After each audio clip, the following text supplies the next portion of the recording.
आपण बघत आहात आवाज कसमादेचा।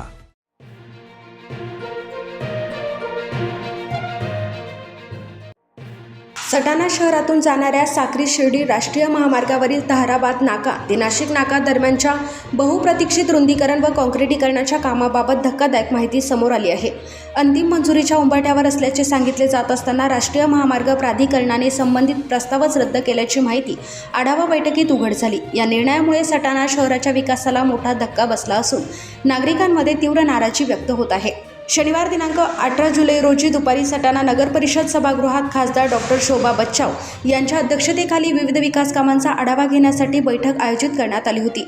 संसद अधिवेशनाच्या पार्श्वभूमीवर झालेल्या या बैठकीत सर्वप्रथम राष्ट्रीय महामार्गाच्या रुंदीकरण आणि काँक्रिटीकरणाचा विषय चर्चेला आला।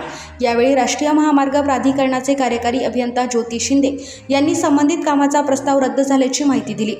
विशेष म्हणजे हा निर्णय झाल्यानंतरही लोकप्रतिनिधी, नगर परिषद किंवा नागरिकांना याची कोणतीही माहिती देण्यात आली नव्हती। ही बाब समोर येताच बैठकीत संतापाची लाट उसळली। या प्रकाराची गंभीर दखल घेत खासदार डॉक्टर शोभा बच्चाव यांनी महामार्ग प्राधिकरणाच्या अधिकाऱ्यांना चांगलेच धारेवर धरले। शहराच्या भविष्यातील वाहतूक गरजा, उपलब्ध जागा, पावसाच्या पाण्याचा निचरा, सेवा रस्ते आणि इतर तांत्रिक बाबींचा समावेश करून नव्याने सक्षम आराखडा तयार करून तातडीने मंजुरीसाठी प्रस्ताव सादर करण्याच्या स्पष्ट सूचना त्यांनी दिल्या। रखडलेले चौपदरीकरण कोणत्याही परिस्थितीत अपूर्ण ठेवू नये अशी भूमिकाही त्यांनी मांडली। या बैठकीस नगराध्यक्ष हर्षदा पाटील, उपनगराध्यक्ष सुमित वाघ, शिवसेना गटनेते राहुल पाटील, नगरसेवक मंगेश खैरनार, जयश्री गरुड, डॉक्टर दिनेश बचाव, किशोर कदम, प्रल्हाद पाटील, भिका सोनवणे तसेच मुख्याधिकारी ज्योती भगत पाटील उपस्थित होते।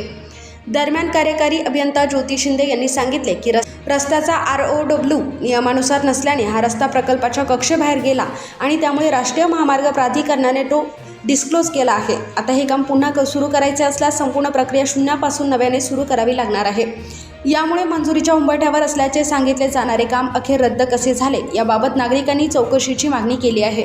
अनेक वर्षापासून प्रलंबित असलेला हा महत्त्वाचा प्रकल्प पुन्हा विलंबाच्या भोवऱ्यात अडकल्याने सटाणा शहराच्या विकासाला मोठा धक्का बसल्याची भावना सर्व स्तरातून व्यक्त होत आहे।